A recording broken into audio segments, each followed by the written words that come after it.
Teman-teman sudah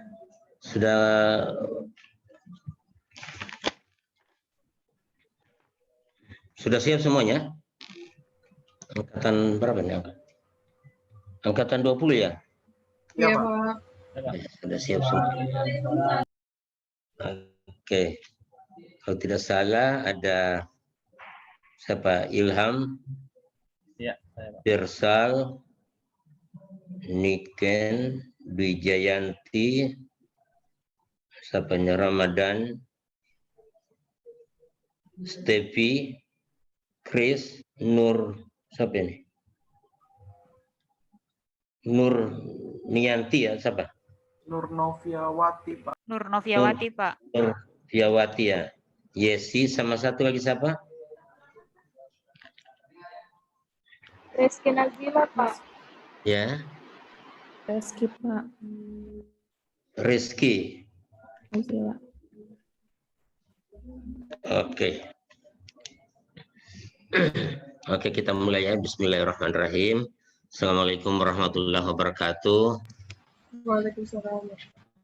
Selamat sore, salam sejahtera buat kita sekalian. Om Swastiastu. Syukur alhamdulillah kita panjatkan kehadirat Tuhan Yang Maha Kuasa.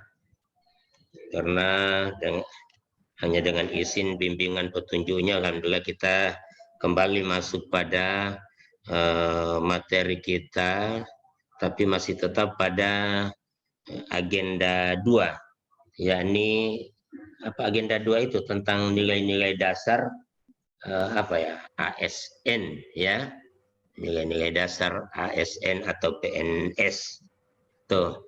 Tapi untuk pertemuan kedua ini kemarin pada hari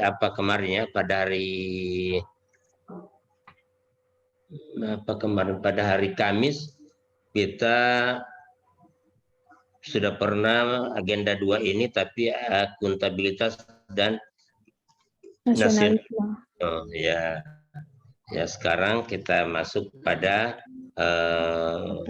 mata diklat etika, kemudian apa lagi ya, komitmen mutu sama dan anti korupsi. Oke, sebentar ya, saya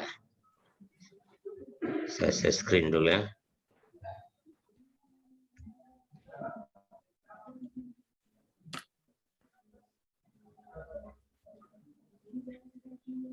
Sudah kelihatan materinya? Belum ada, Pak. Sudah? Sudah, Pak. Sudah, oke. Jadi masih tetap agenda 2 ya? Ya. Alhamdulillah. Sudah ada, Pak. Bagaimana dengan tugas? Sudah dikasih masuk? Janji kita kan hari Senin paling lambat, Senin sore malah, bukan malam. Sudah masuk? Sudah, Pak. Sudah, Pak. Saya memang belum periksa karena banyak saya punya kegiatan, tapi yang jelas saya tahu hari ini masuk supaya paling lambat ya. Nah, kemudian kita mungkin sebentar malam baru saya mulai periksa seperti itu. Oke. Sebelum kita lanjut, ada ya yang perlu dipertanyakan lagi sebelum kita lanjut, mereview kembali materi kemarin, yakni akuntabilitas dan nasionalisme. Atau kita lanjut saya dulu karena ini tiga mata diklat ya, 3 mata diklat yang nanti memakan waktu ini. Waktunya sama saja, cuma 1,5 jam atau 2 JP. Ini 2 JP ini termasuk waktu paling sedikit itu. Oke, jadi saya langsung saja ya. Oke, saya langsung saya ingatkan kembali, ini kita punya materi di agenda 2 ini tetap seperti yang kemarin ya, ini aneka ya. Tapi kemarin kita sudah bicarakan, walaupun hanya singkat, kita bicarakan akuntabilitas dan nasionalisme, gitu ya. Siapa yang bisa kemukakan apa itu akuntabilitas? Ya. Nilai-nilai daripada akuntabilitas itu sendiri, atau apa yang Anda tahu tentang materi akuntabilitas di Latsar ini? Ada yang bisa? Saya, Pak. Atas nama siapa? Firsal, Pak. Ya, Firsal. silakan. Bagaimana Firsal? Nilai-nilai akuntabilitas yang pertama itu kepemimpinan, yang kedua transparansi, integritas, tanggung jawab, keadilan, kepercayaan, keseimbangan, kejelasan, dan konsistensi. Oke, itu nilai-nilainya. Kemudian ada yang tahu nasionalisme apa saja? Nasionalisme.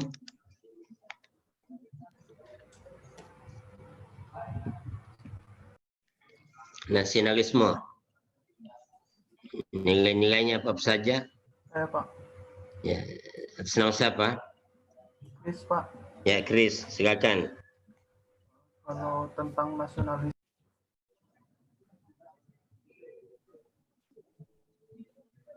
Gimana? Silakan Pak. Kalau nasionalisme itu Pak mengenai pemahaman tentang nilai-nilai Pancasila, dan kita harus mengamalkan nilai-nilai Pancasila itu dalam profesi kita atau mungkin dalam kehidupan kita sehari-hari, Pak. Iya. Seperti itu ya. Jadi Pancasila itu sebagai nilai-nilai dasar daripada nasionalisme. Ya. Artinya kalau kita menjadi orang yang nasionalis, itu pemahaman kita tentang Pancasila harus betul-betul kita wujudkan dalam kehidupan kita. Kita aktualisasikan dalam kehidupan kita itu nilai-nilai Pancasila. Karena pasti nilai-nilai Pancasila itu apalagi sebagai dasar negara, dia tidak akan pernah memihak. Orang yang nasionalis pasti dia Pancasilais. Ya. Tidak akan membeda-bedakan agama, suku, golongan dan lain sebagainya. Karena itu pesan-pesan daripada Pancasila. Oke, kita lanjut ya. Nah, ini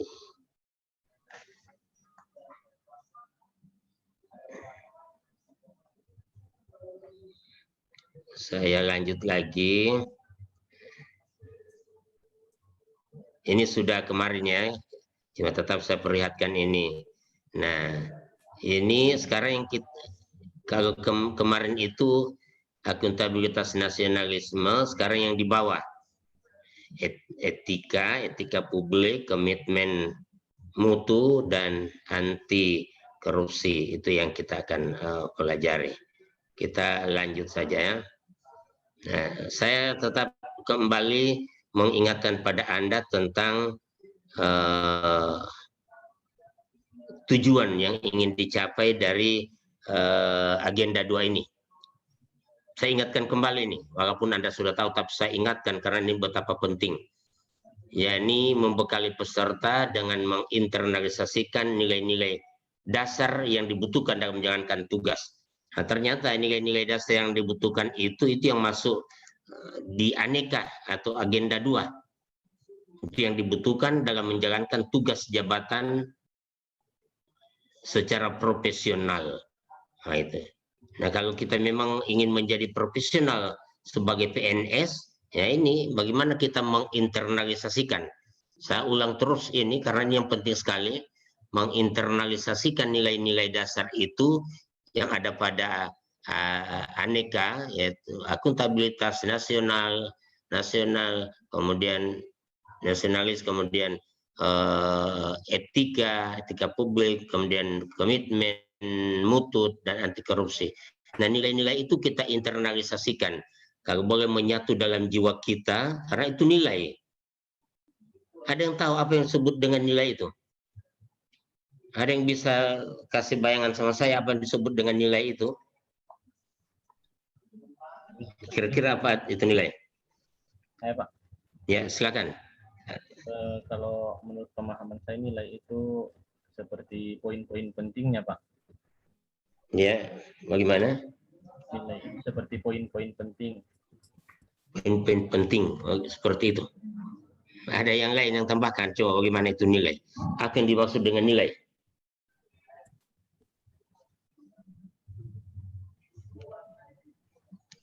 Coba siapa yang kasih pemahaman yang bisa membantu saya untuk memberikan pemahaman apa sesungguhnya itu nilai. Supaya nanti kita tidak hanya sekedar bicara tentang nilai, tapi memang betul-betul kita memahami itu nilai. Saya, Pak. Ya, silakan. Siapa? Firsal, Pak. Ya, oke, Firsal, silakan Firsal. Kalau menurut saya, Pak, nilai itu merupakan cara pelaksanaan atau keadaan akhir.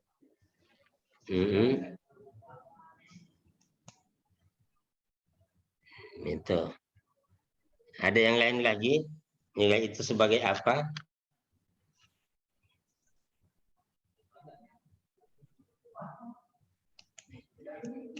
Siapa yang bisa? Saya, Pak. Ya. Coba siapa? Ilham, Pak. Melengkapi tadi, Pak, saja. Ya. Poin-poin penting yang menjadi tujuan kita yang harus dicapai, Pak. Itu nilai. Iya, Pak.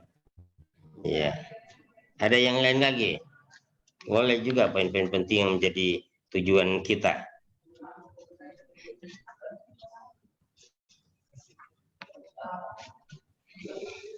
Jadi nilai itu sebetulnya merupakan sesuatu yang sifatnya abstrak, tapi menjadi pedoman. Pedoman bagi sesuatu. Nah, kalau bagi sesuatu tentu tidak semua dianggap sama. Tapi kadang nilai itu menjadi universal. Universal itu berarti nilai yang sangat mendasar itu sifatnya universal. Tapi kadang nilai itu juga dia menjadi pedoman bagi sesuatu. Nah, sesuatu ini kan tergantung. Orang-orang tertentu, suku-suku tertentu memegang satu prinsip bahwa ini seharusnya seperti ini. Tidak boleh kalau tidak. Itu nilai. Jadi ketika kita tidak lakukan itu, maka kita dianggap orang-orang yang tidak benar. Nilai dasar. Itu. Apa dasar itu apa? Dasar itu adalah pondasi, ya kan? Ketika nilai dasar ini sudah terinternalisasi dalam diri kita, itu kalau saya mengibaratkan sebuah pondasi yang begitu kokoh. Bangunan apapun didirikan di atas pondasi yang kokoh, pasti tidak akan pernah goyah. Kalau dia memang betul-betul sudah terinternalisasi dalam diri, menyatu dengan jiwa, dan itu merupakan semangat di dalam bekerja. Kalau itu sudah terinternalisasi, karena itu namanya nilai dasar, jadi bagi saya itu semacam pondasi. Coba kita buat satu pondasi yang kuat, dirikan bangunan di atasnya, yakin tidak akan goyah, angin lewat. Bahkan gempa pun kemungkinan, dan mohon maaf ya, kecuali ada kekuatan-kekuatan yang sangat dahsyat sekali. Itulah nilai-nilai dasar. Nah, termasuk nilai akuntabilitas, nilai nasionalisme, nilai etika publik, nilai komitmen, nilai anti korupsi. Kalau itu sudah terinternalisasi dalam diri kita, apapun, ada yang mau sogok tidak ini, pasti orang itu, pasti pegawai itu akan berdisiplin. Gitu. Jadi itulah yang disebut dengan nilai, ya. Abstrak sifatnya, tapi dia menjadi pedoman. Jadi diharapkan dalam menjalankan ini, saya kembali, dalam menjalankan tugas jabatan harus kita dapat menginternalisasikan nilai-nilai itu. Dalam jabatan PNS secara profesional sebagai pelayan masyarakat. Nah, ini kan kita pelayan masyarakat. Yang meliputi kemampuan ini, yang 5 ini. Aneka. Ya. Berakuntabilitas, mengedepankan kepentingan nasional, menjunjung tinggi standar etika, berinovasi, kemudian tidak korup, kan ini semua nilai-nilai. Nah kalau itu sudah mendarah daging, sudah terinternalisasi, apapun, nah, nanti tolong pelajari itu nilai-nilai, kemudian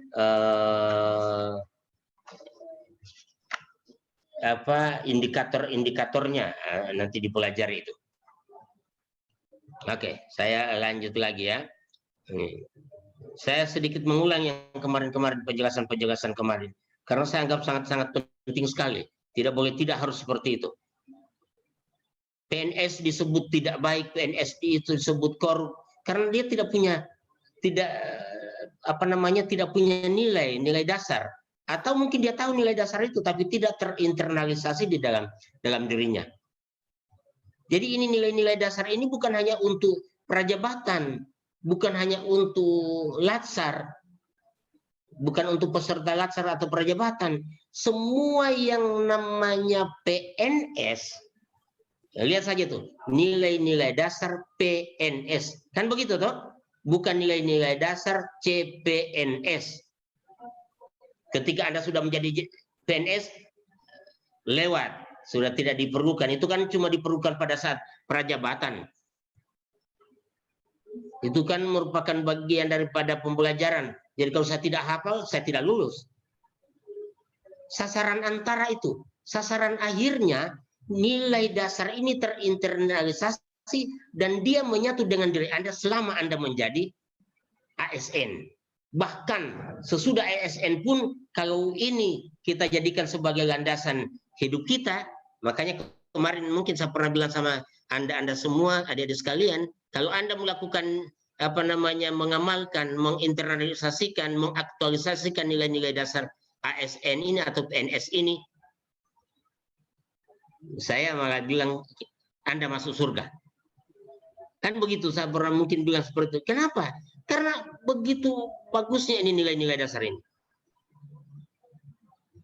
Kalau Anda mau internalisasikan, kalau mau Anda aktualisasikan, dan itu menjadi suatu habit, kebiasaan.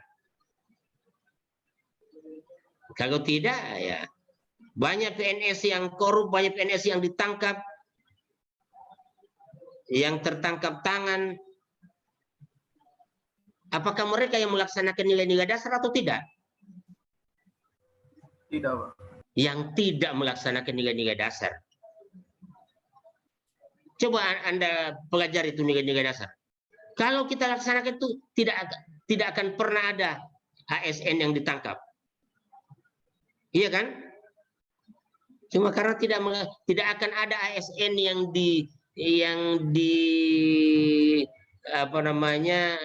tidak disenangi oleh masyarakat.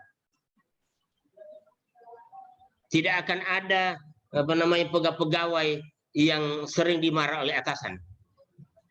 Karena nilai-nilai dasar di dalamnya ada kejujuran, iya kan? Ada kreativitas, ada inovasi, kan begitu.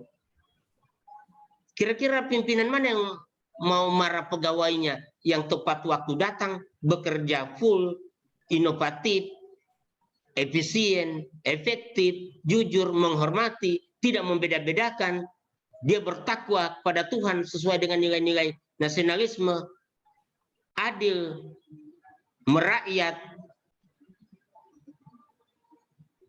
tidak membeda-bedakan, persatuan. Kira-kira coba atas mana yang marah? Tidak akan pernah. Nah, ini bagusnya nilai-nilai dasar ini. Jadi soal Anda mempelajari itu, bagi saya itu di MOOC-nya itu Anda sudah pelajari itu banyak. Tapi mari kita masukkan nilai-nilai ini dalam pemahaman ini dalam diri kita. Ya. Sebetulnya tujuan daripada setiap kegiatan diklat ini kan bagaimana membangun PNS, ASN yang profesional dan berkarakter. Kan begitu.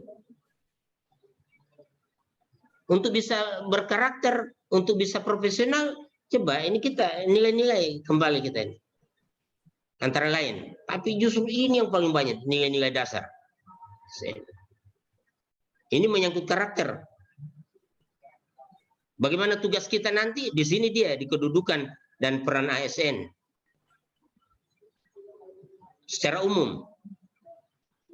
Secara khusus kita ditugaskan di berbagai SKPD. Iya kan? Secara umum juga kita harus punya sikap dan perilaku bagaimana membela negara sesuai dengan Undang-Undang ASN nomor 5 tahun 2014. Bahwa ada 3 kita punya tugas dan fungsi di sana. Apa-apa itu? ASN sebagai Pelaksana kebijakan publik, Pak. ya, pelaksana kebijakan publik. Yang kedua, Pelayanan publik. pelayanan. Yang ketiga, Pemersatu bangsa. ya, pemersatu. Kalau ada ASN yang masih provokator, pemecah belah, itu aduh, sudah keluar dari hakikat ASN itu. Cuma kita tidak sadari, keluar dari hakikat ASN. Kan begitu. Nah, ini yang nanti kita aktualisasikan ini. Hingga diharapkan menjadi suatu kebiasaan. Menjadi habit, kebiasaan.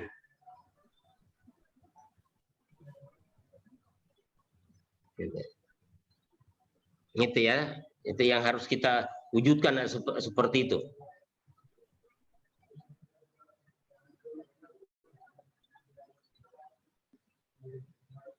Ini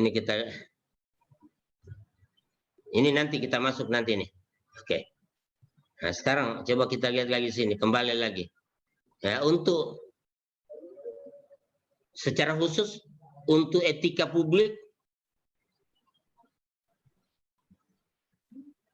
hasil belajar yang diinginkan itu bahwa peserta diharapkan mampu mengaktualisasikan nilai-nilai dasar etika publik dalam menjalankan tugas.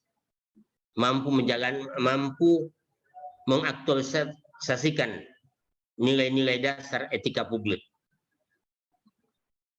Anda sudah pelajari apa nilai-nilai dasarnya. Kemudian itu juga ini kalau yang komitmen mutu, mampu mengaktualisasikan tindakan-tindakan yang menghargai efektivitas, efisiensi, inovatif, dan berkinerja dan kinerja berorientasi mutu dalam penyelenggaraan pemerintahan dan pelayanan publik. Jadi kata kunci di sini bahwa PNS itu ya, setelah kita tadi seorang PNS harus akuntabel, kan begitu kan? Harus akuntabel.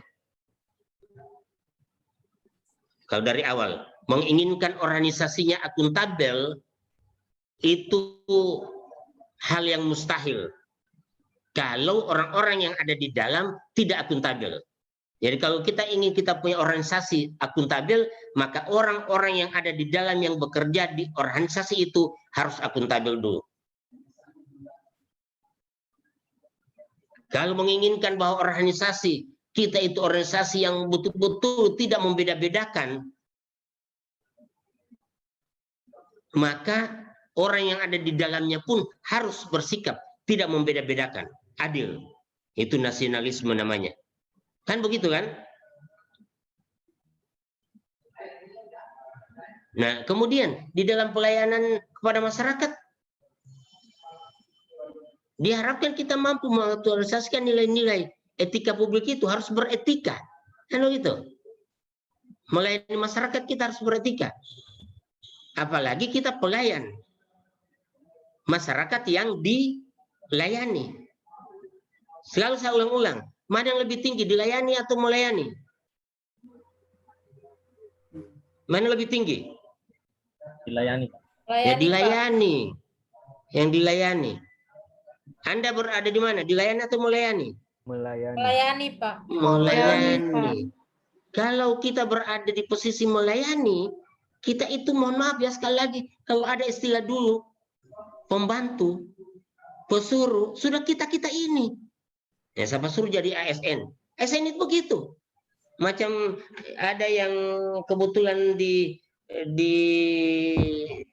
apa ini?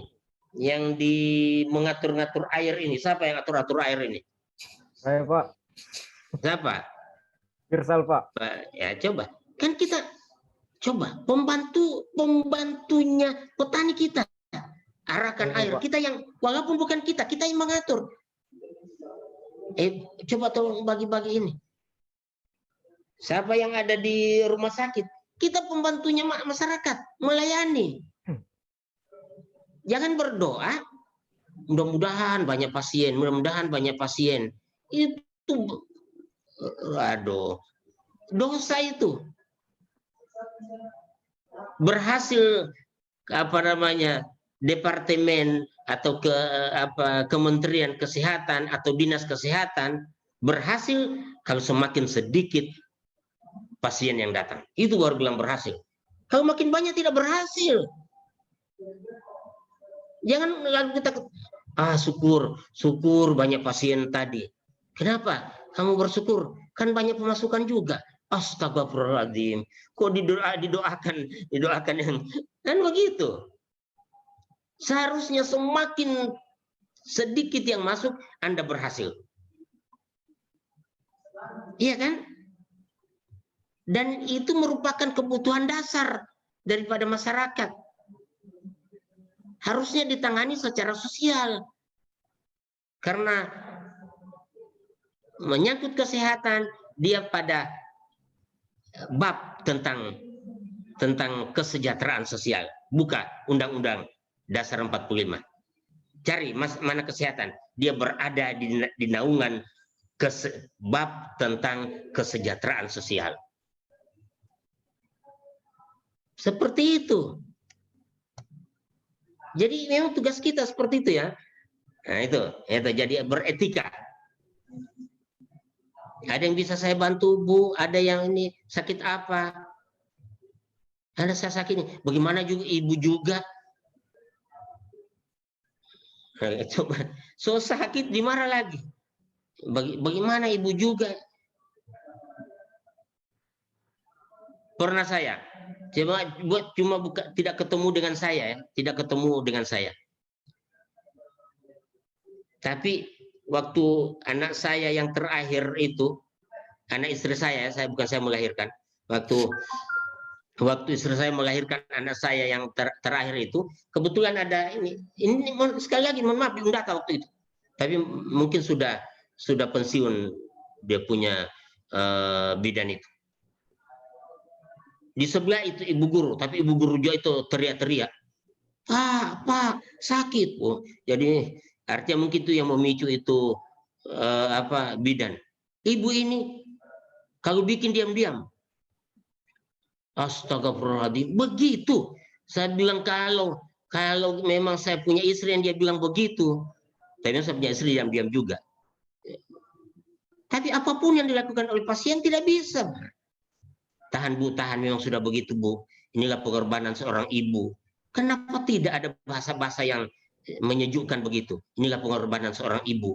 Makanya ketika anak-anak itu disuruh berbakti kepada orang tua, terutama kepada ibu, dan surga itu berada di telapak kaki ibu, itulah karena memang susahnya. Jadi sabar Bu, sabar Bu.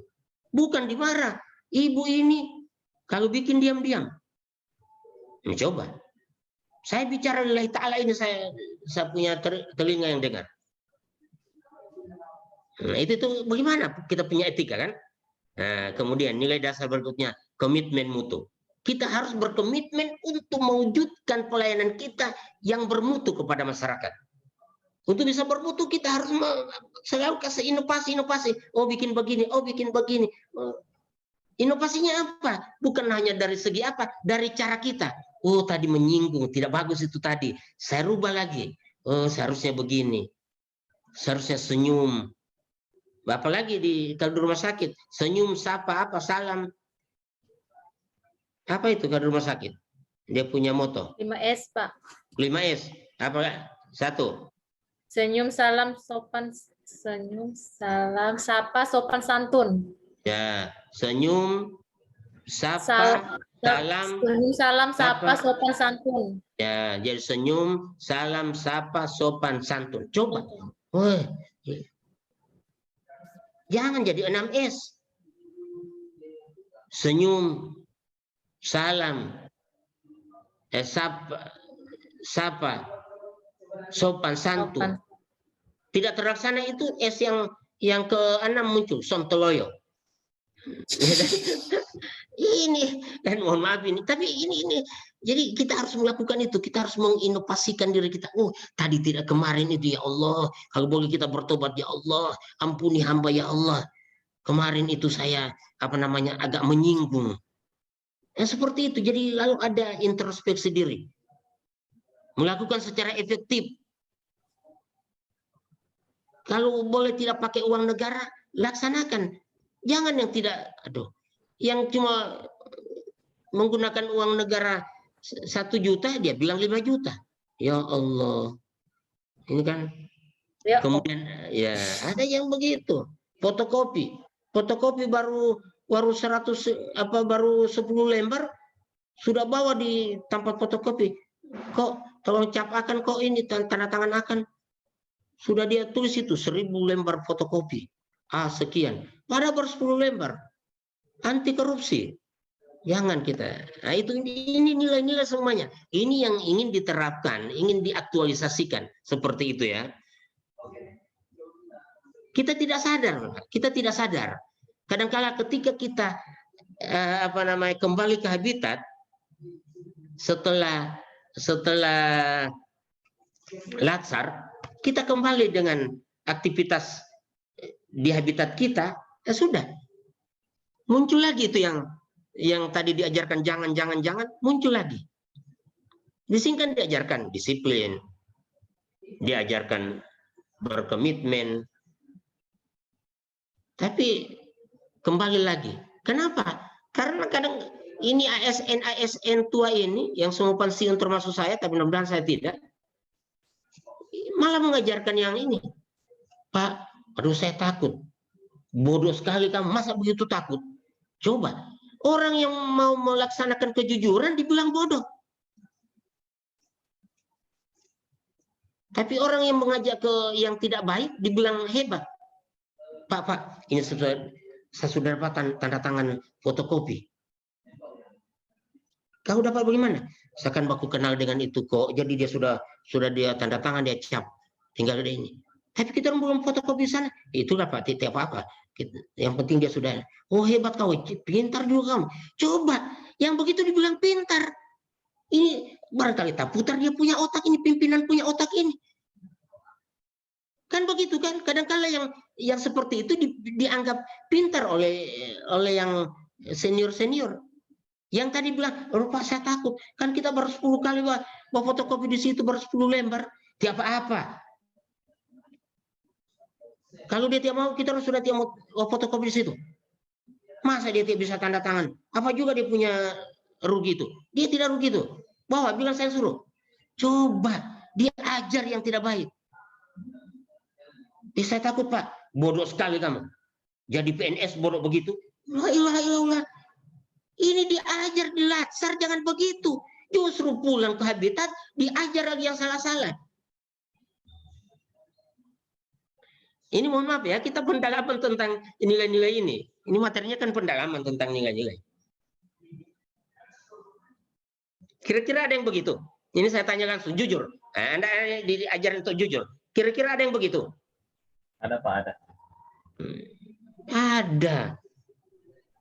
Yang berusaha baik dibilang bodoh. Yang mengajak tidak baik dibilang hebat, pintar kau. Saya pernah jadi struktural. Tiap kali saya pindah ini saya pecat saya punya bendahara. Kenapa?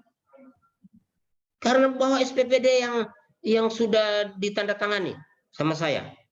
Pak ini Bapak punya, Bapak tugas ke sana, baru laporannya saya sudah bikin Pak. Oh ini orang ini dia kira saya memang seperti itu. Coba. Dia sudah serahkan, tinggal mau tanda tangan. Ini Bapak punya, tinggal Anda.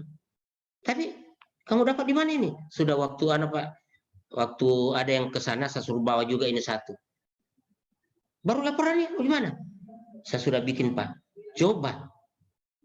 Kalau pimpinan lain pasti dia bilang hebat kamu, bagus. Oh saya serta dia bilang begitu. Tahun depan saya ganti. Betul. Kamu ajar yang tidak baik. Saya punya kantong ini, saya berdiri. Kantong ini masih ke atas.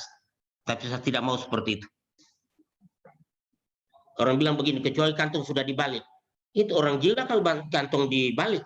Siapa juga kantong mau dibalik? Itu orang gila namanya itu. Saya punya kantong harus tetap ke atas, tapi bukan untuk hal-hal yang seperti itu. Itu ya, adik-adik sekalian ya, saya minta ya supaya camkan itu. Malu, sekali lagi malu. Malu sama siapa? Masyarakat. Kalau kita ditangkap, malu sama siapa? Masyarakat. Malu sama anak-anak. Bagaimana anak-anak? Bagaimana istri? Bagaimana suami? Bagaimana orang tua? Dengar kita ditangkap. Nah, ini sekali lagi ya, adik-adik sekalian, saya berharap supaya nilai-nilai ini sedapat mungkin kita aktualisasikan di dalam apa namanya diri kita, ya, nilai-nilai ini.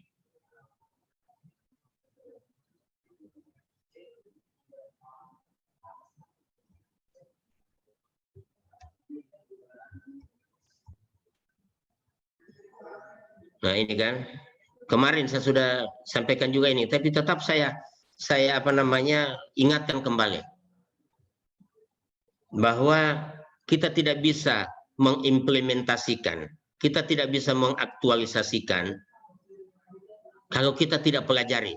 Jadi selama MOC yang kemarin itu Anda sudah belajar selama 2 minggu tentang teori-teori, regulasi dan lain sebagainya.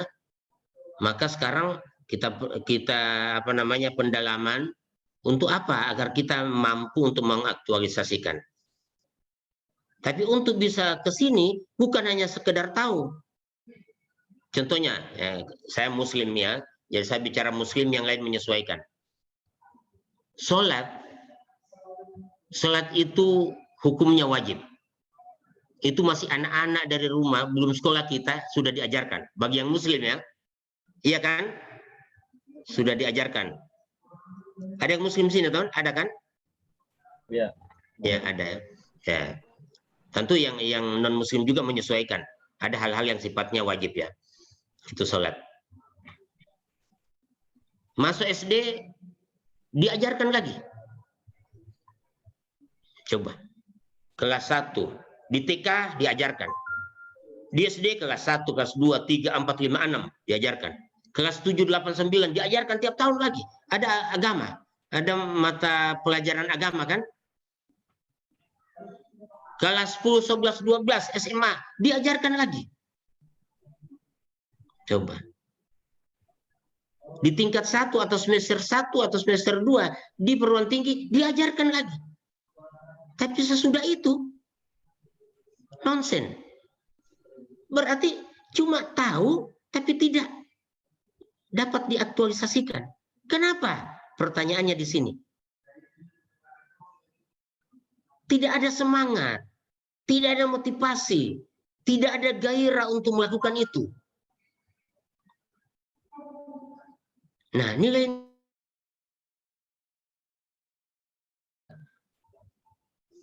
semangatnya di mana? Coba. Semangatnya di mana ya? Sekali lagi. Semangatnya coba selalu saya ulang-ulang. Waktu Anda melamar berapa puluh itu pelamar? Atau cuma Anda sendiri yang melamar? Banyak, Pak.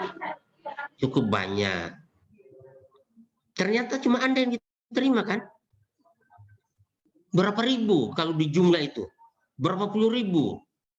Bahkan kalau seluruh Indonesia jutaan, tapi cuma berapa ratus atau cuma berapa ribu yang diterima. Padahal jutaan.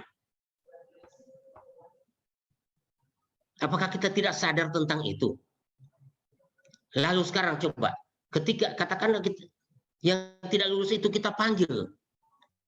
Kamu menjadi PNS, tapi dengan ketentuan kamu harus berjanji sumpah. Kamu bersumpah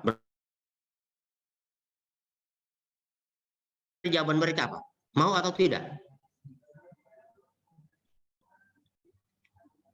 Kira-kira mau atau tidak? Yang tidak lulus itu, yang tidak lulus, dipanggil ke sini, kamu akan di PNS-kan. Tapi dengan ketentuan, ini nilai-nilai dasar. Menjadi ASN. Kamu mau atau tidak melaksanakan ini? Mengaktualisasikan. Kira-kira jawaban mereka mau tidak? Mau. Mau. Jadi dari situ saja kita harus bersyukur. Alhamdulillah, bersyukurlah saya jadi. Yang lain kasihan. Itu yang pertama. Yang kedua, kamu ini ikut latsar dibiayai pemerintah. Kira-kira yang tidak lulus itu dipanggil sini. Ketika kamu mau melaksanakan nilai-nilai dasar, sekarang mau di prajabatan, mau di latsar kamu, tapi tidak ada biaya pemerintah. Kamu tanggung sendiri. 10 juta. Kamu mau tidak? Kira-kira jawaban mereka apa? Membiayai latsar sendiri. Jawaban mereka apa? Mau, Pak. Mau. Ya. Kalau saya itu pasti mereka mau, iya. Ya. Palingan mama bayar 10 juta untuk biaya latsar. Saya sudah jadi PNS ini. 1 bulan kemudian saya PNS. Pasti. Ya, dari situlah barangkali kita bersyukurlah. Bersyukur. Dan ingin saya katakan bahwa keberhasilan yang Anda capai bukan karena Anda pintar. Di balik keberhasilan Anda, di belakang Anda, dari rumah, dari gubuk, ada orang tua mendoakan. Nah, paling tidak, abdikan diri Anda untuk mengaktualisasikan nilai-nilai dasar sebagai bakti Anda kepada orang tua yang sudah mendoakan Anda sampai lulus jadi ASN. Seperti itu. Betapa malunya orang tua kalau kita dikatakan orang yang tidak bertanggung jawab, orang yang korup dan lain sebagainya. Itu ya, adik-adik sekalian ya. Ini. Oke, kita lanjut lagi.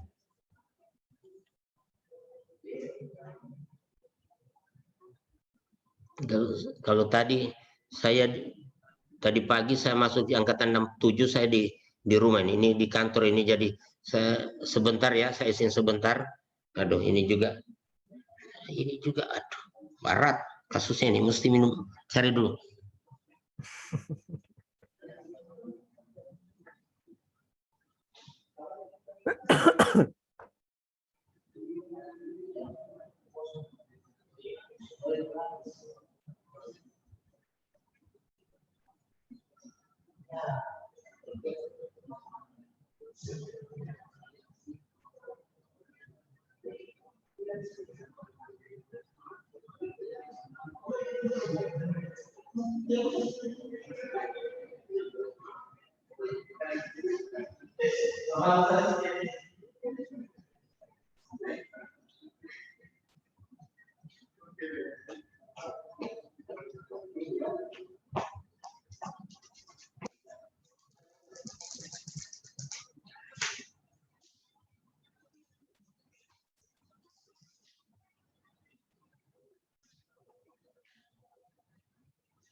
Mohon maaf ya.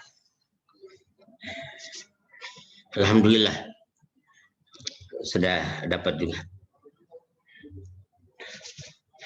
Dan tadi di rumah saya itu tempat yang besar yang tidak habis malah. Oke, saya lanjut ya. Ya seperti itu. Jadi sekali lagi adik-adik sekalian, itulah yang membuat kita bersemangat untuk melaksanakan tugas ini dengan baik. Semangat lain apalagi? Semangat lain. Enak betul jadi PNS, Pak. Enak, bagus. Dengan melaksanakan tugas sebagai ASN dengan sebaik-baiknya, 2 kita dapat. Dunia kita dapat. Apa dunia? Kita dapat jabatan. Karena dengan melaksanakan tugas dengan baik, pasti kita dapat jabatan. Gaji naik. Honor pasti banyak. Dikasih perjalanan. Karena kita orang yang aktif. Dan yang kedua yang paling utama, akhirat dapat. Karena kita jujur, kita melayani dengan baik, kita menghormati masyarakat, dapat pahala. Jadi barangkali itu yang membuat kita bersemangat untuk melaksanakan. Baru ada yang katanya apa?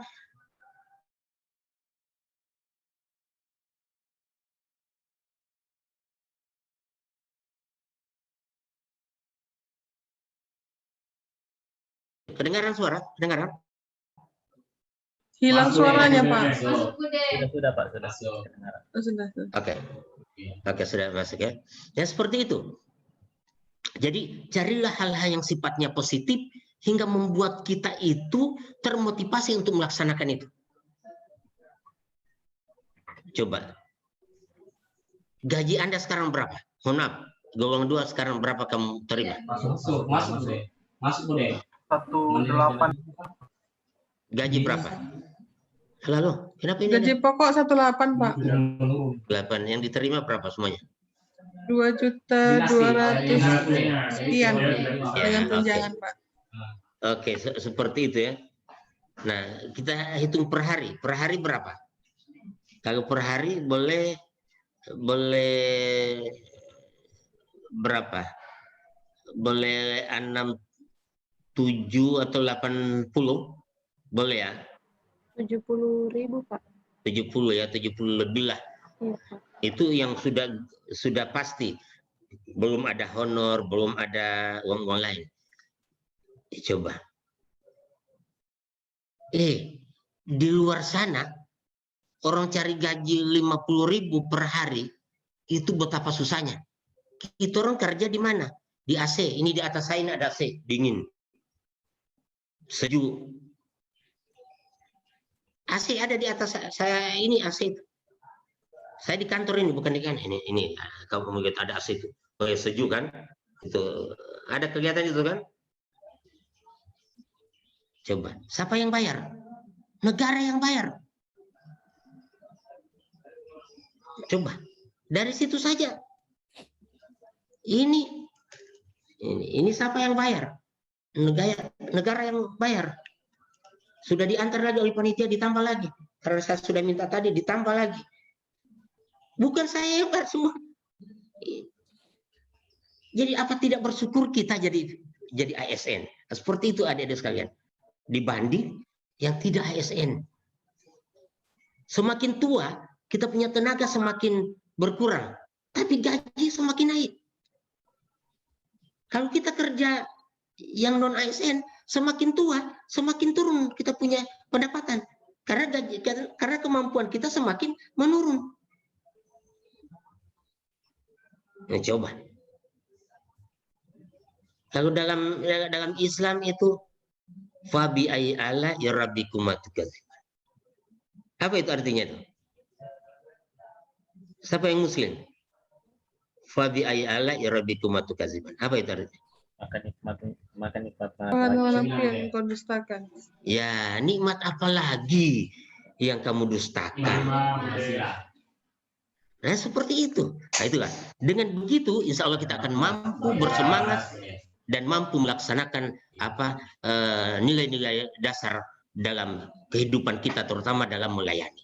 Ya, seperti itu ya. Jadi cari hal-hal yang positif supaya kita betul-betul menjadi ASN yang profesional dan berkarakter. Ada yang hebat. Ada ASN yang hebat, tapi belum tentu berkarakter. Nah ini, bagaimana mengubah kebiasaan itu?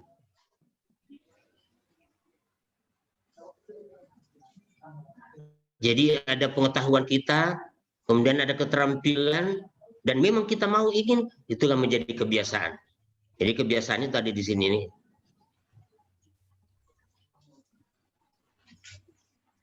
Mau tunggu sadar, tidak bisa. Tuhan tidak akan merubah keadaan satu kaum sampai kaum itu yang merubah. Jadi jangan tunggu sadar. Kenapa kamu tidak sholat? Saya belum dikasih hidayah oleh Allah. Saya belum datang hidayah kesadaran. Astagfirullahaladzim. Pas tidak sadar dicabut nyawa, habis. Ya kan? Jadi harus kita yang memaksakan diri untuk merubah. Kan begitu. Tuhan tidak akan merubah sampai orang itu yang merubahnya. berdoalah untuk mau. Iya, seperti itu adik-adik sekalian. Jadi saya soal materi ini, aduh, kamu bisa baca, tapi mari kita diskusikan bagaimana mengaktualisasikan nilai-nilai dasar ini dalam kehidupan kita. Karena saya sudah pengalaman, sudah berpuluh-puluh tahun, ajarkan itu. Nilai-nilai dasar ini pada saat latsar, sekarang sudah jadi pejabat, tidak ada juga. Karena cuma kita ajarkan materinya. Nilai dasar nasionalisme ini, ketuhanan yang Maha Esa, tapi tidak dibekali dengan cara-cara. Jadi bagi saya, silakan Anda pelajari itu dan mari kita diskusikan bagaimana cara mengaktualisasikan itu. Itu yang paling penting bagi saya. Kalau umpamanya sebentar malam Anda baca, oh iya ini materinya. Tapi kalau kita tidak diskusikan bagaimana cara mengaktualisasikan, itu yang kurang baik menurut saya. Oke?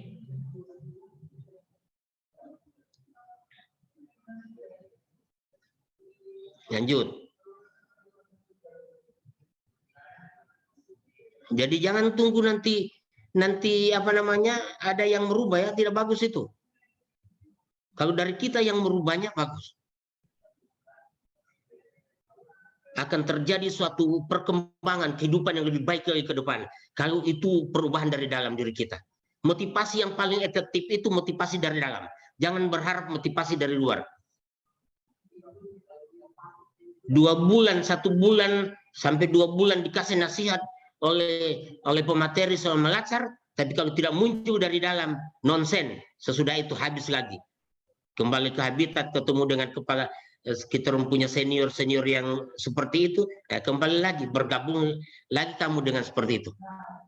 Jadi yang paling bagus, masukkan, internalisasikan dalam diri kita. Kalau ingin satu kehidupan yang lebih baik ke depan dari sebutir telur, maka jangan pecahkan dari luar. Biarkan telur itu pecah dengan kekuatan dari dalam. Betul. Kalau Anda pecahkan dari luar, maka pecah itu kehidupan itu. Paling tidak yang bisa kami nikmati cuma jadi dadar telur mata sapi. Habis kehidupan. Tapi ketika Anda biarkan pecah dari dalam dengan kekuatan motivasi dari dalam, maka akan muncul kehidupan baru lagi. Yakni seekor ayam muncul lagi yang akan memberikan kehidupan telur-telur atau ayam-ayam berikutnya ke depan. Tapi kalau kamu pecahkan, habis. Dadar mata sapi yang kamu dapat. Aduh gitu tuh. Cuma nikmati sesaat saja, habis. Maka saya inginkan supaya motivasi itu dari dalam. Oke ya. Bagaimana teman-teman sekalian yang ada berapa ini? Ada 10 orang. Siap? Siap mau berubah? Insyaallah siap. Insyaallah siap. Dengan izin Tuhan, dengan izin Allah, ya mudah-mudahan kita siap ya. Sekali lagi dengan izin ya, dengan izin Allah. Kita tidak bisa melakukan sesuatu tanpa izinnya. Maka berdoalah untuk dia izinkan. Tapi bagaimana cara berdoa? Saudara muslim, ia karena wudu, beribadah dulu dengan baik, baru minta.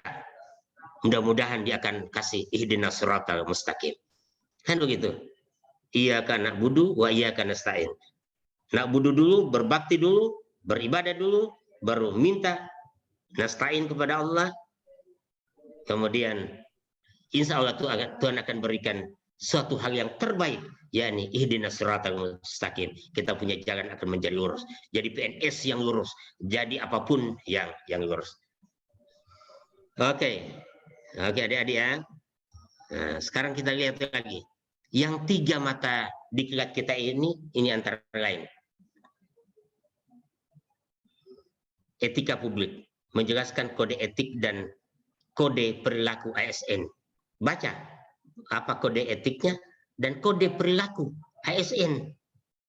Saya ASN, oh ada kode etiknya. Tidak bisa saya, makanya baca di modul itu. Bentuk-bentuk kode etiknya bagaimana dan bagaimana implikasinya nanti. Itu yang harus Anda baca. Kemudian menganalisis ilustrasi penerapan nilai dasar etika. Kemudian menganalisis kasus nilai etika.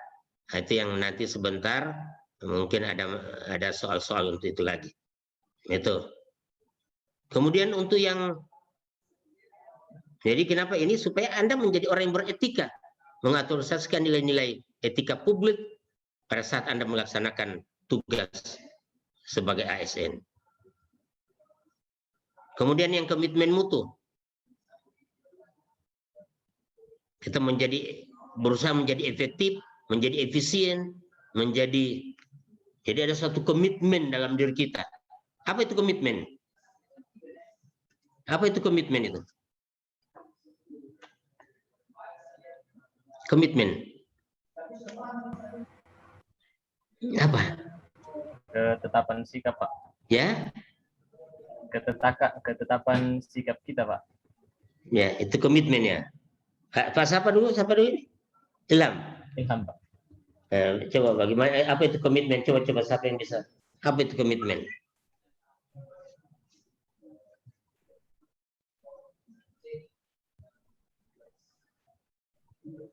Apa coba?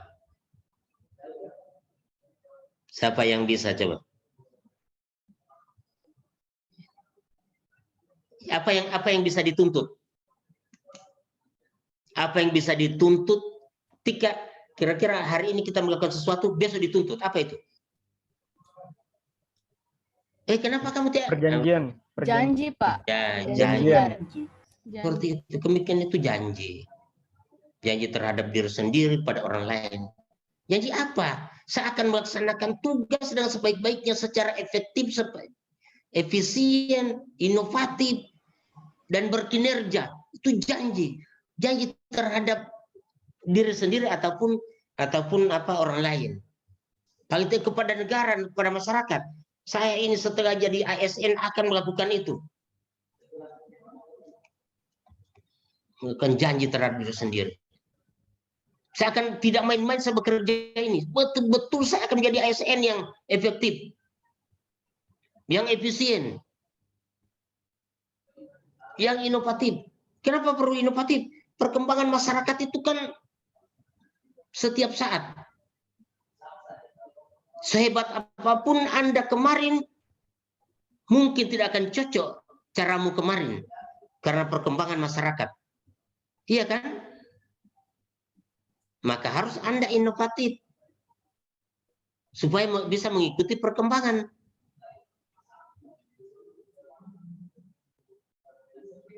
Coba macam sekarang. Dengan cara seperti ini. Mau dan tidak kita kan harus. Kadang-kadang pertama ini muncul bagaimana pembelajaran dengan sistem seperti ini. Virtual dan lain sebagainya. Coba katanya Pak Ali di sertim apa? Es krim, apa sampai es krim? Coba, tapi kita paksakan diri seperti itu. Padahal sudah ada tulisannya di bawah. Coba, kalau dulu kan waktu masih pembelajaran klasikal kan enak. Pokoknya datang apa semua, assalamualaikum sudah. Harus kita inovatif, kita melakukan perubahan-perubahan dalam. Apa boleh buat? Nah sekarang ini alhamdulillah Anda ini semua di Kota Palu ini. Guru-guru ada yang di kampung-kampung. Hidup enggan mati tidak mau itu signal di sana. Ada dia punya antena tinggi-tinggi. Apa-apa itu apa namanya? Antena itu apa? Apa yang biasa disebut apa? Apa biasa disebut apa itu antena yang tinggi? Wifi. Menara, Pak. Apa itu meneranya, antenanya itu? Pemancar. Pemancar apa? Apa yang biasa saya dengar sama masyarakat dia bilang? Jaringan. Tidak, apa itu yang dia punya ini sampai menjulang tinggi? Apa namanya biasa? Tower, Pak, tower. Ya, tower. Kan antena itu namanya kan? Oh, tower. Iya. Ada antena tapi tidak dia punya jaringan. Itu, jadi biasa saya bilang kasihan kamu punya signal di sini, ini hidup enggan mati tak mau. Tidak ada dia punya antena, dia punya tower tapi tidak ada dia punya signal. Tapi apa boleh buat dengan keadaan seperti ini? Dipaksakan. Jadi kamu masih bagus, tapi itu guru-guru di kecamatan kasihan. Tapi apa boleh buat? Harus ada inovasi-inovasi. Dengan cara bagaimana? Nah itu ya. Ya sekali lagi saya ingin katakan, itulah seorang PNS. Setelah kita beretika, kita harus berkomitmen untuk menjadi efektif, efisien, dan inovatif, dan bermutu di dalam melakukan pelayanan kepada masyarakat. Selanjutnya, ini apalagi? Ini yang ke berapa itu? Ini anti korupsi. Ini juga diharapkan mampu mengaktualisasikan sikap dan perilaku amanah, jujur, mencegah terjadinya korupsi. Mencegah, bukan tidak korupsi tapi mencegah. Jadi tugas kita bukan hanya tidak korupsi, tapi lebih dari itu mencegah supaya lingkungan juga tidak seperti itu. Dengan cara menyadari dampak perilaku dan tindak pidana korupsi bagi kehidupan pribadi, keluarga, masyarakat, dan bangsa. Itulah tadi yang saya katakan, kasihan kalau kita tertangkap, tapi nauzubillah ya. Nauzubillah, sekali lagi kita berdoa supaya kita jangan terlibat dalam hal yang seperti itu. Itu yang terlibat, yang turut malu juga bukan cuma Anda, anak Anda, keluarga Anda. Yang tadinya anak banggakan, oh saya punya papa datang. Oke lah kalau masih umur 1, 2 tahun, 3 tahun.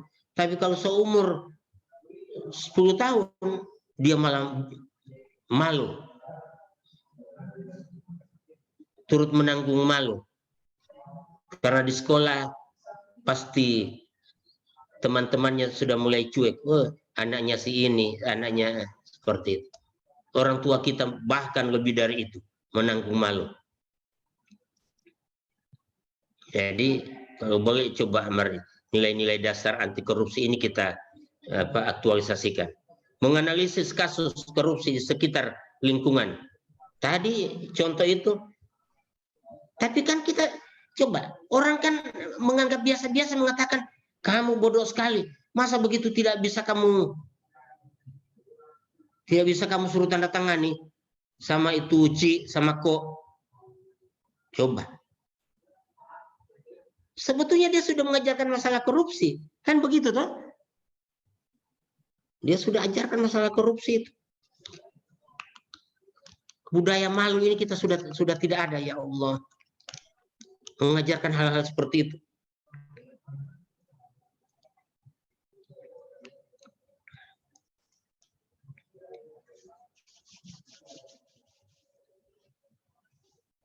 Jadi nanti kalau Anda kembali ke habitat sesudah diklat ini tolong ya, jangan.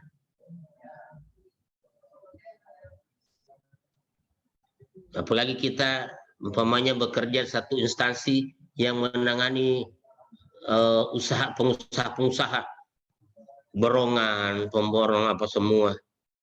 Tugas kita mengawasi. Aduh, tapi mau jadi gelap kita punya mata. Kalau sudah datang itu pengusaha, so makan enak-enak, dipanggil makan apa semua. Yang tadinya 3-5 cm barangkali itu aspal, tinggal jadi 4 cm. 1 cm kemana? Kali berapa kilo? Berapa kerugian itu? Di sini tidak ada. Nggak ada, Pak. Belum ada, Pak. Nggak ada. Ya. Di sini tidak ada. Tidak Kita ada, cuma Pak. berhadapan. Iya. Saya berhadapan dengan komputer, Anda juga berhadapan dengan laptop, komputer. Ya tidak ada di sini. Di sana. Iya kan? Di sini tidak ada. Nah, coba Anda kalikan itu. Harusnya 5 cm, tinggal 4 cm, kalau kali 10 kilo. Kalikan berapa miliar itu? Ya Allah. Bangunan juga seperti itu. 10 kilo, besi 10, ada juga namanya besi 10. Tapi banci. Tapi juga namanya 10. Saya juga heran. Kita dibodoh-bodohi kita oleh Cina.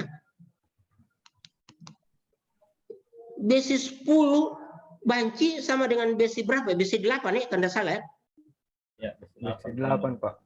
8. Sebut saja 8. Kenapa kita bilang 10 banci? Itu sama saja.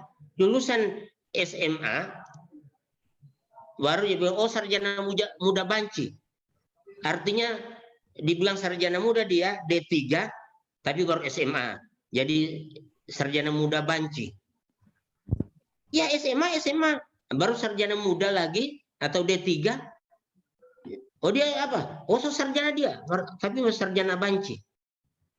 Maksudnya belum sarjana full. Masa begitu? Ya kalau belum sarjana jangan bilang sarjana. Kalau sarjana ya sarjana. Kalau besi 10 ya besi 10. Kalau yang 8 jangan bilang 10 banci. Akhirnya itu juga yang kita tahu. Besi 10. Muncullah yang banci. Seharusnya. Nah itu yang mohon maaf ya. Tapi ini saya dengar di sana. Nun jauh di sana, tidak ada di sini. Ya mudah-mudahan tidak terjadi di sini kan. Seperti itu. Nah ini bicara anti korupsi. Apalagi tadi fotokopi. Hal-hal yang macam tidak memalukan itu. Bilang bawa ke sana ini suruh fotokopi. Di warung. Cuma makan berapa kali? Makan biasa-biasa saja. Pulang-pulang, Pak, saya kan sudah berapa kali makan di sini. Jadi, untuk apa ini? Ya sebetulnya itu kantor punya yang saya. Astaga, dia makan siang, makan pagi, baru dia bawa kwitansi kantor untuk biaya makan minum. Astagfirullahaladzim. Ini kan mau diapa juga? Nah, seperti itu. Sekali lagi saya mohon hal-hal yang seperti inilah coba jangan kita munculkan dalam kehidupan kita.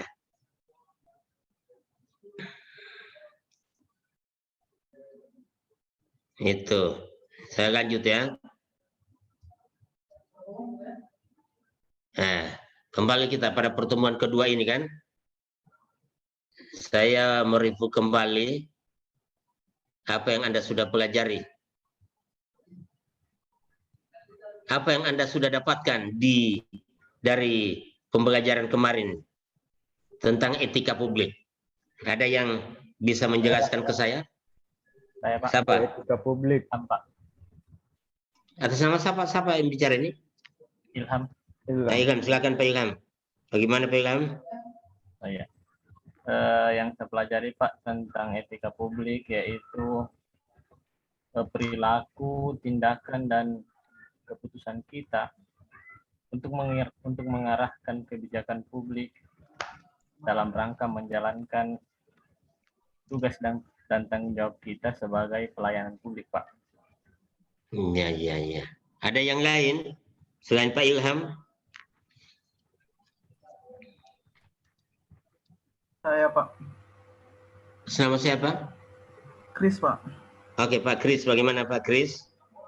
Yang saya dapat dari pembelajaran di emosi tentang etika publik itu, Pak, saya mendapat tentang pembelajaran tentang kode etik ASN dan kode perilaku ASN. Mungkin yang saya ingat ada yang pertama itu melaksanakan tugasnya dengan jujur. bertanggung jawab dan berintegritas tinggi. Yang kedua mungkin itu poinnya melaksanakan tugasnya dengan cermat dan disiplin. Kemudian yang ketiga melayani dengan sikap hormat, sopan dan tanpa tekanan. Mungkin itu, Pak. Itu ya. Itu etika publiknya. Tapi harus Anda ingat juga bahwa di etika publik itu diharapkan kita jujur. Tapi di anti korupsi juga ada nilai-nilai kejujuran di sana. Ya. Ada nilai-nilai kejujuran. Kira-kira apa yang membedakan di anti kejujuran di etika publik dengan di anti korupsi?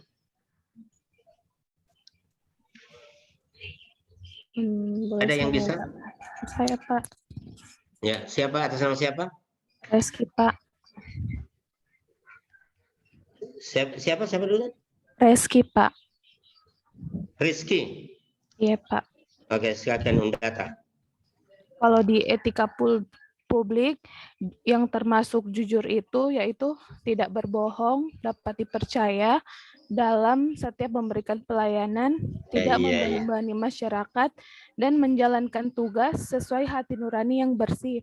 Sedangkan kalau menurut saya jujur dalam anti korupsi yaitu tidak melakukan perbuatan curang pada saat melakukan pelayanan dan pada saat melakukan pengawasan, misalnya pengawasan proyek yang seperti Bapak jelaskan tadi. Kalau menurut saya seperti itu, Pak. Pada saat melakukan pengawasan proyek, ada yang pernah mengawasi proyek di sini? Tidak ada sih, Pak. Tidak ada ya? Belum ada. Hati-hati kita. Sudah, Pak. Hati-hati. Sekali lagi saya ingatkan hati-hati. Masalahnya begini nih. Hanya mari kita bicara tentang kehidupan ya. Berapa lama kita hidup di dunia? Gak ada yang tahu, Pak. Paling lama 70-80 tahun, Pak. Ya paling lama. Tidak Sudah ada paling yang lama. tahu. Iya, ada yang tahu, tapi kan kita asumsi paling lama itu ya. Paling lama, oke lah 100 tahun. Umumnya, secara umum. Ya, katakanlah. Rata-rata di bawah 100 tahun. Oke lah kita sampai 100 tahun. Tapi saya punya nenek, nenek moyangnya saya, sudah berapa ratus tahun di akhirat. Padahal dia punya umur cuma berapa puluh tahun. Lebih lama. Padahal dalam pemahaman kita 1000 tahun di akhirat itu cuma 1 hari di dunia. 1 hari. Jadi kalau kita siksa 1 hari di dunia itu sama dengan 1000 tahun di akhirat. Jadi biar kita siksa-siksa 1 hari, tapi kita akan dapat manfaat kesenangan 1000 tahun di sana. Daripada kita bersenang-senang 1 hari dari hasil yang tidak benar, kita akan terima pembalasannya 1000 tahun di sana. Kan perbandingannya begitu. Ya untuk apa sebetulnya? Iya kan? Jadi sekali lagi mari kita menjadi yang terbaik lah. Kalau tidak terbaik itu begini, ada itu pegawai yang istilahnya ada tidak menggenapkan, tidak ada tidak mengganjilkan. Jadi tidak pernah dicari-cari kalau tidak ada. Tidak ganjil orang, tidak merasa kurang orang kalau dia tidak ada. Tapi ketika dia ada, tidak merasa juga cukup itu orang, dianggap dia macam tidak ada. Nah coba, kenapa? Karena kita tidak punya kunci yang kita pegang.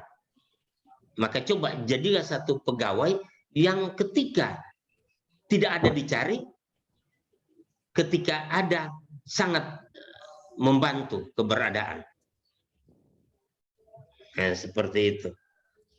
Jadi saya ingin Anda ini ya mudah-mudahan ya, yang masuk di Aneka dengan saya ini mudah-mudahan saya cuma harap seperti itu adik-adik sekalian.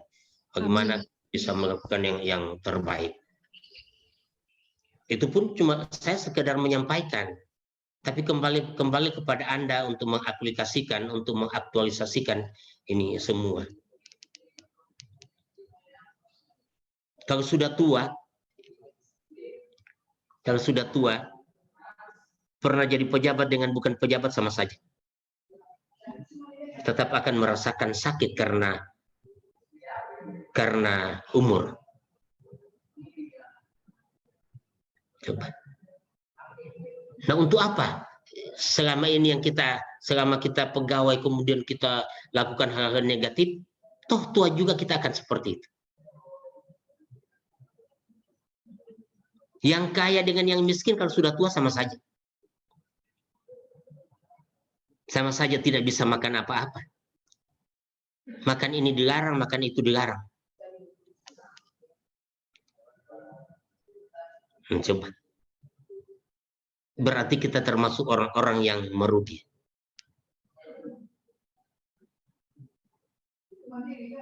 Merugi. Yang tidak merugi siapa? Nah, kita kembali kalau yang muslim, wal asri innal insana lafi khusr illal ladzina amanu wa amilus shalihat wa tawassaw bil haqq wa tawassaw bis sabr. Itu saja. Saling mengingatkan seperti ini. Anda terima atau tidak terima, saya sudah ingatkan. Saya sudah dicatat. Dia kan begitu. Nah, seperti itulah, mari. Jadi penuh dengan muatan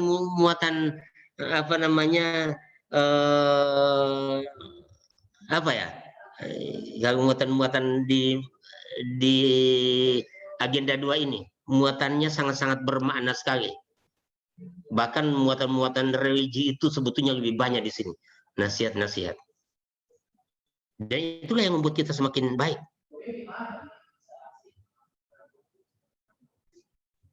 Bahkan Pak Habibie pun pernah bilang, kalau saya tahu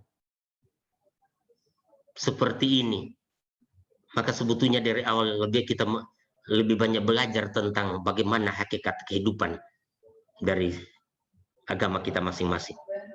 Padahal orang yang hebat, Habibie, siapa yang tidak kenal? Tapi pada akhirnya dia pernah mengatakan seperti itu. Kita orang saja tidak seperti Habibie, tapi kenapa tidak mau berpikir? Ya. Jadi itu ya, adik-adik sekalian yang saya sampaikan. Oke, kita kembali ke etika publik. Jadi yang kita dapatkan selama etika publik seperti itu. Jadi ketika kita melakukan ini, bagaimana ada kode etiknya kita pelajari dan sebagainya. Oke, ada yang lain lagi? Masih pada etika publik ini? Ya, Pak. Siapa? Devi, Nur Pak. Noviawati, Pak. Coba Nur Noviawati, coba. Nur Noviawati. Ya, dari etika publik itu kita dapatkan nilai-nilai dasar seperti jujur, terbuka, tulus, sopan, transparansi, bersikap hormat, bertanggung jawab terhadap barang milik negara, dan tidak diskriminatif serta adil. Coba itu nilai-nilainya. Bertanggung jawab terhadap barang milik negara. Saya pernah dulu, ya, ini ada proyek baru datang, jadi meja-meja diganti. Nah, meja-meja diganti itu kan berarti yang sudah lama digudangkan kan menjadi bukti bahwa ini yang lama.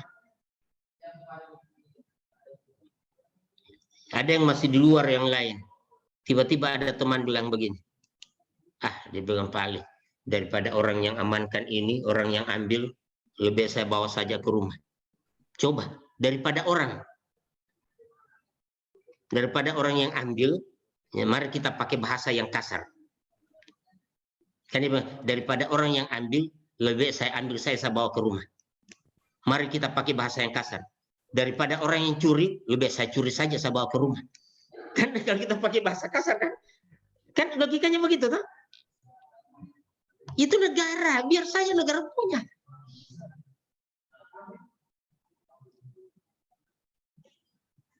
Coba, kan bahasanya seperti itu.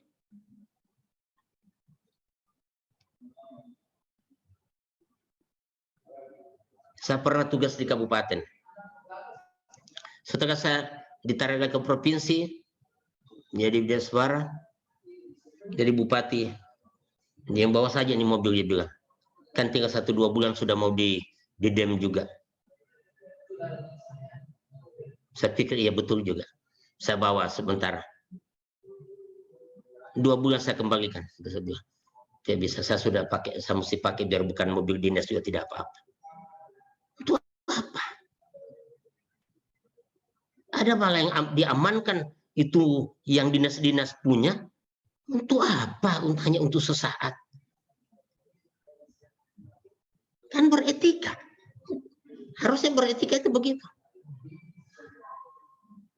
Kita nyaman dengan enak tidak enak itu kan cuma enak tidak enak sama orang atau kita sendiri yang merasakan. Coba, enak tidak enak atau senang tidak senang? Sendiri, Pak. Kita Sendiri, Pak. Ya, diri sendiri.